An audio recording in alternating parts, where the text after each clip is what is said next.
نحمده ونصلي على رسوله الكريم أما بعد فأعوذ بالله من الشيطان الرجيم بسم الله الرحمن الرحيم يا أيها الذين آمنوا توبوا إلى الله توبة نصوحا عسى ربكم أن يكفر عنكم سيئاتكم ويدخلكم جنات تجري من تحتها الأنهار يوم لا يخزي الله النبي والذين آمنوا معه صدق اللہ العلی العظیم۔ میرے معزز سامعین، میں نے آپ کے سامنے قرآن کریم کی ایک آیت مبارکہ کا جز تلاوت کیا ہے۔ دعا ہے کہ اللہ رب العزت صحیح بیان کرنے کی توفیق عطا فرمائے، مجھے اور آپ کو اس پر عمل کرنے کی توفیق عطا فرما دے۔ اس آیت مبارکہ کے اندر اللہ رب العزت ایمان والوں کو اس بات کی طرف متوجہ کر رہے ہیں کہ اللہ کی طرف رجوع کرو، اور ایسا رجوع کرو کہ دوبارہ تمہیں گناہوں کی طرف التفات نہ ہو۔ کرنے کی وجہ کیا ہے کہ اس سے پہلی آیتوں میں اللہ رب العزت نے وہ سارے معاملات بتائے کہ جب تم دنیا کے اندر اپنی منچاہی زندگی گزارتے ہوئے چلے جاؤ گے اور اپنی منمانی کر کر اس دنیا سے جاؤ گے، تو پھر آگے جانے کے بعد تمہارے لیے جو ہولناکیاں منتظر ہیں ان سے بچنے کے لیے اللہ رب العزت نے یہ بات ارشاد فرمائی کہ تم اللہ کی طرف رجوع کر لو، کیونکہ جب اللہ کی طرف رجوع نہیں کریں گے اور اللہ سے اپنے معاملات کو صحیح نہیں کروائیں گے تو اس کے بدلے میں میرے اور آپ کی دنیا اور آخرت دونوں برباد ہوتی ہیں۔ اللہ رب العزت فرماتے ہیں کہ اپنے آپ کو بھی آگ سے بچاؤ، اپنے گھر والوں کو بھی بچاؤ، یعنی جہنم کی اس آگ سے کہ جس کا ایندھن پتھر اور انسان خود ہوں گے، اس آگ سے اپنے آپ کو محفوظ رکھو۔ اور وہ آگ کیسی ہوگی کہ اس کے اوپر اللہ رب العزت نے ایسے ملائک مقرر کیے ہیں کہ وہ ملائک کسی اور چیز کی طرف التفات اور توجہ نہیں کرتے، وہ اللہ کے حکم کی طرف متوجہ رہتے ہیں کہ جو اللہ نے کہہ دیا ہے اس کو من وعن ماننے کے بعد اس کے اوپر عمل کرانا اور اس کے اوپر چلتے رہنا، یہ ان فرشتوں کی صفات میں شامل ہے کہ شداد کہ وہ فرشتے بہت زیادہ سخت ہیں، اور لا یعصون اللہ ما امرہم، اللہ کے حکم کی نافرمانی نہیں کرتے، وَيَفْعَلُونَ مَا يُؤْمَرُونَ، اور جو اللہ ان کو کہہ دیتے ہیں وہ کر گزرتے ہیں، چاہے کتنا ہی خطرناک مرحلہ کیوں نہ ہو۔ وہ ملائک قبر کے اندر بھی ملیں گے، وہ ملائک اللہ رب العزت نے ہم سب کی حفاظت فرمائے جہنم میں بھی اللہ نے مقرر کر رکھے ہیں کہ اللہ رب العزت نے جو 4 ادوار بنائے، عالم ارواح، عالم دنیا، عالم برزخ، عالم آخرت، کہ ہم عالم ارواح کو پار کر کر یہاں آئے ہیں، اب یہ عالم دنیا چل رہا ہے، اب جیسے ہی ہم عالم برزخ یعنی قبر میں پہنچتے ہیں تو ان فرشتوں کی ڈیوٹی شروع ہو جاتی ہے کہ اگر نیک عمل کیے ہیں تو فرشتے ہمارے ساتھ ویسا ہی معاملہ کرتے ہیں، اگر برے اعمال کیے ہوتے ہیں تو فرشتے ہمارے ساتھ ویسا ہی معاملہ کرتے ہیں، کہ ان فرشتوں کو اگر اللہ نے ہمارے لیے راحتوں کا ذمہ دار بنایا ہے تو وہ ہمارے لیے ہر طرح کی راحت کا بندوبست کر لیتے ہیں، ہر طرح کی تکلیف کو ہم سے دور کر دیتے ہیں۔ لیکن اگر وہی فرشتے ہمارے لیے اللہ نے عذاب کے لیے مقرر فرما دیے ہیں تو وہ فرشتے پھر یہ نہیں دیکھتے کہ اس کو کتنی تکلیف ہو رہی ہے، کتنی پریشانی ہو رہی ہے، کتنا غم اس کو لاحق ہو رہا ہے، کتنی زور سے اس کو چوٹ لگ رہی ہے، پھر وہ فرشتے اس بات کی طرف نہیں دیکھتے، بلکہ وہ اللہ کے حکم کو دیکھتے ہیں کہ میرے رب نے مجھے کیا حکم دیا ہے ویسا ہی اس کے ساتھ معاملہ کرو۔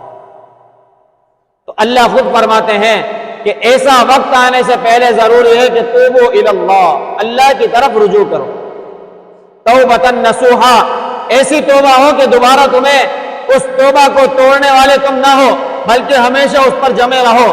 اگر تم اس طریقے سے معاملات کر لیتے ہو تو عسیٰ ربکم ان یرحمکم، یقیناً اللہ رب العزت تمہارے اوپر رحم فرمائیں گے۔ آج دنیا کے معاملات میرے اور آپ کے سامنے روز بروز آ رہے ہیں، کبھی یہ بارشیں ہمیں ستاتی ہیں، کبھی یہ آسمانی آفتیں ہمیں ستاتی ہیں، کبھی یہ سمندری آفتیں ہمیں ستاتی ہیں، ہر لمحہ ہم مشکلات اور پریشانی میں گھرے ہوئے ہیں. کبھی معیشت کا رونا ہے، کبھی ملک کی ترقی اور خوشحالی کا رونا ہے، کبھی کسی اور معاملے میں ہم گھرے ہوئے ہیں. اب دیکھیں کہ آئے دن ایک نئی پریشانی میرے اور آپ کے لیے انتظار میں ہوتی ہے. کبھی زلزلے کی صورت ہے، کبھی آفت کی صورت ہے، کبھی بارشوں کی صورت ہے، کبھی سیلابی صورتحال ہے. یہ کیوں ہو رہی ہے؟ کہ میں اور آپ اپنے آپ کو گناہوں سے باز نہیں رکھتے. ہم اپنی منچاہی زندگی گزار رہے ہیں، جبکہ اللہ رب العزت نے میرے اور آپ کے لیے زندگی گزارنے کے لیے ضابطۂ حیات قرآن عطا فرمایا ہے کہ میں اور آپ آزاد نہیں ہیں. میرے اور آپ کے لیے اس دنیا کے اندر اللہ نے قرآن جیسی عظیم صفت، عظیم چیز ہمیں عطا فرمائی ہے کہ اس کے ذریعے تم دنیا میں زندگی گزارو. اللہ رب العزت نے نبی علیہ الصلوۃ والسلام کے ذریعے مجھ تک اور آپ تک یہ بات پہنچائی ہے کہ الدنیا سجن المؤمن و جنت الکافر، کہ یہ دنیا مومن کے لیے قید خانہ ہے اور کافر کے لیے جنت ہے. یعنی کہ اس دنیا کے اندر ہر ایمان والے کے لیے ضروری ہے کہ وہ اپنی منچاہی زندگی نہ گزارے، بلکہ اللہ کے طریقے کے مطابق زندگی گزارے. جس طریقے سے ایک قیدی جیل کے اندر ہوتے ہوئے، قید خانے میں ہوتے ہوئے اپنی من پسند زندگی نہیں گزارتا، وہ اپنے جیلر یا اپنے بنانے والے اصول کے مطابق جنہوں نے کہا ہوتا ہے ویسی زندگی گزارتا، آزادی کی زندگی نہیں ہوتی. تو میرے اور آپ کے لیے اس دنیا کے اندر یہ ضروری ہے کہ قرآن کی حدوں کے اندر رہ کر زندگی گزاریں، احادیث کریمہ کی روشنی کے اندر اپنی زندگی کو روشن کریں. میں اور آپ اپنے آپ کو آزاد محسوس نہ کریں. ہم ہر لمحہ اس بات کی فکر کریں کہ میرے اللہ مجھے کس طرف بلا رہے ہیں. ان عذابوں سے جان چھڑانی ہے تو اللہ کی طرف رجوع کریں. یہ سیلاب، یہ بارش، یہ ساری کی ساری یہ اللہ کی طرف بلانے کے لیے اللہ تبارک و تعالیٰ کی سگنل ہے. اللہ رب العزت مجھے اور آپ کو آ کے نہیں کہیں گے کہ بھائی اللہ کی طرف آ جاؤ. اللہ ایسے ہی سگنل دیا کرتے ہیں.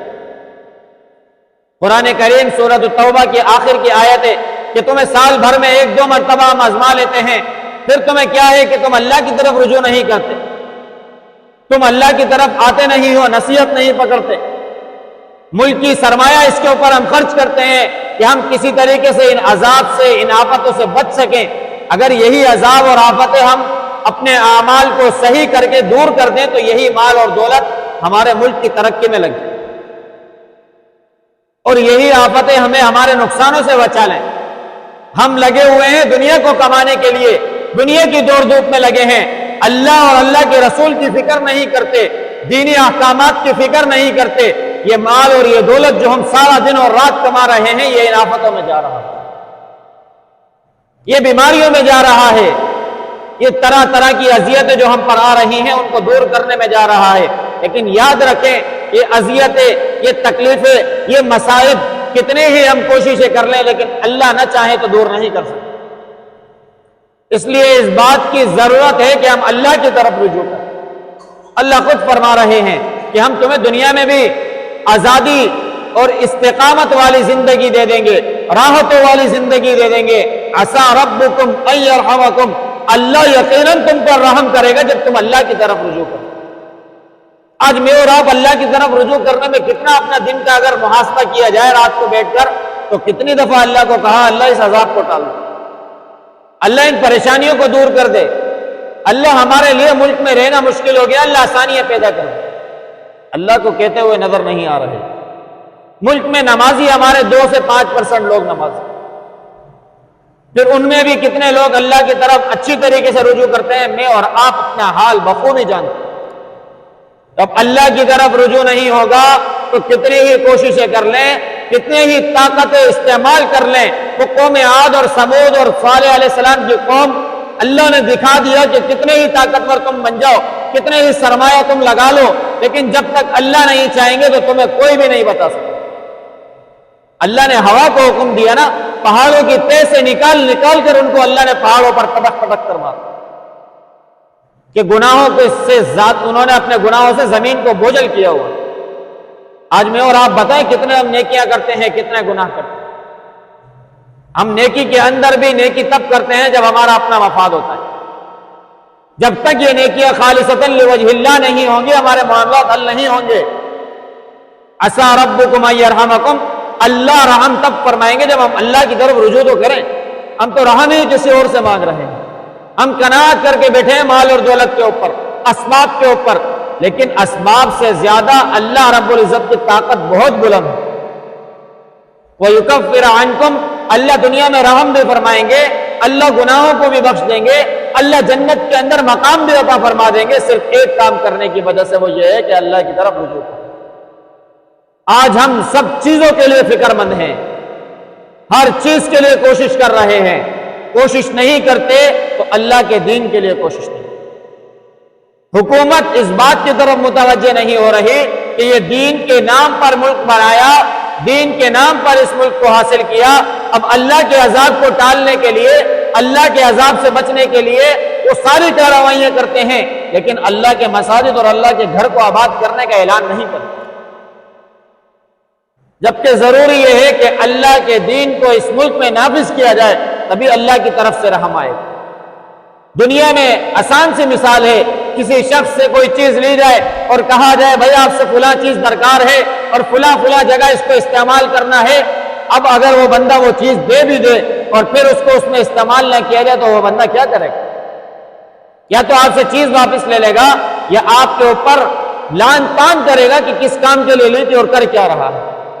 جب اس ملک کو اللہ سے دین کے نفاذ کے لیے بنایا، اسلام کے نام پر حاصل کیا، اسلام کی بنیاد پر اس کو ملک کو بنایا، تو ہم نے پھر اس ملک میں دین کو نافذ کرنے کی جدوجہد کیوں نہیں کرتے؟ اللہ رب العزت کی رضا حاصل کرنے کے لیے اس ملک کے اندر دین کو نافذ کرنے کی جدوجہد کریں. اپنے جسم پر کم از کم دین کو نافذ کریں، اور ان لوگوں کے ساتھ کھڑے ہو جائیں جو جیسی تیسی کوشش ضرور کر رہے ہیں کہ اس ملک میں دین کا نفاذ ہو، اس ملک کے اسلامی احکامات کا بول بالا ہو، اللہ کے دین کے ذکر کی دوڑ اس ملک میں لگانے والے لوگ ہوں. لیکن آج میں اور آپ ہمیشہ سے دیکھتے آ رہے ہیں اور دیکھ رہے ہیں کہ مسائب آ جائیں، پریشانی آ جائے، ہمارا اکتفا ہوتا ہے بس اسباب کے اوپر. اسباب کام کریں گے، لیکن اسباب کام کب کریں گے؟ جب اللہ کی مدد شامل حال ہو.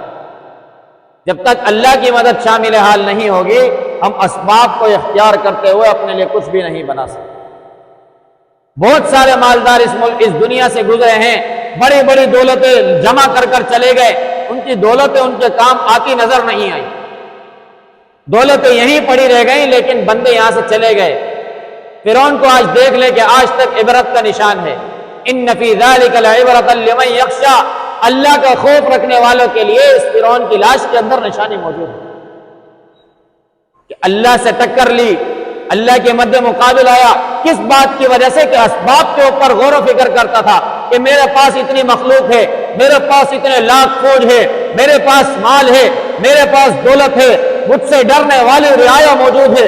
ان اسباب کے اوپر اس نے اکتفا کرتے ہوئے کہا انا ربکم الاعلی. اسباب نے اس کو نہیں بچایا. میرے بھائیوں، میرے دوستوں، بزرگوں، میرے اور آپ کی کامیابی اللہ کی طرف رجوع کرنے میں ہے. اللہ کی طرف رجوع کر لیں گے، اللہ کے آگے رجوع کر کے ہاتھ اٹھا لیں گے. اللہ تیرے آگے بے بس ہیں، ہمارے گناہوں کو بخش دے، ہمیں سیدھی راہ کے اوپر جما دے. اور اس ملک میں جیسی تیسی عملی جد و جہد اس ملک میں دین اسلام کے نفاذ کی کرتے رہے. دعا ہے کہ اللہ رب العزت خود مجھے بھی توبہ طائب ہونے کی اور اللہ کی طرف رجوع کرنے کی توفیق عطا فرمائے. آپ تمام میں سے ہر ایک کو بھی توفیق عطا فرما دے. آخر دعوانا الحمدللہ الحمدللہ رب العالمین والعاقبۃ للمتقین والصلاۃ والسلام علی سید الانبیاء والمرسلین. اللہم انت السلام ومنک السلام تبارک یا ذا الجلال والاکرام. اللہ کریم ہمارا یہاں بیٹھنا اپنی بارگاہ عالیہ میں قبول فرما. اللہ کریم قرآن اور احادیث کا سننا سنانا اپنی بارگاہ عالیہ میں قبول فرما. اللہ کریم فلسطین کے اور برما اور شام کے مسلمانوں کی مدد فرما. اللہ کریم قبلہ اول بیت المقدس کی حفاظت فرما. اللہ کریم حرمین شریفین کی حفاظت فرما. اللہ کریم ملک پاکستان کی حفاظت فرما. اللہ کریم اس کی رعایا کی حفاظت فرما. یا اللہ اس کی معیشت کی حفاظت فرما.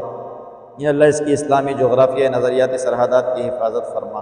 یا اللہ اس ملک کو جس نام پر حاصل کیا، یا اللہ اس کے دین کو نفاذ کی ہم سب کو کوشش اور جد و جہد عطا فرما. یا اللہ ڈاکٹر عافیہ صدیقی کو یا اللہ جلد رہائی عطا فرما. یا اللہ اس کے لیے ہم سب کو جد و جہد کرنے کی توفیق عطا فرما. یا اللہ جہاں جہاں مسلمان پریشان حال ہیں، بیمار ہیں، مصیبت زدہ ہیں، تکلیفوں میں ہیں، یا اللہ تمام کی بیماریوں کو، پریشانیوں کو، مصیبتوں کو، تکالیف کو دور فرما. یا اللہ جتنے بے روزگار ہیں یا اللہ تمام کو حلال طیب روزگار عطا فرما، یا اللہ جتنے پیارے ہمارے اس دنیا سے چلے گئے اللہ سب کی کامل بخشش فرما۔ اللہم رب ارحمہما کما ربیانی صغیرا، صلی اللہ تعالی علی رسول خیر خلقہ محمد وعلی آلہ واصحابہ اجمعین۔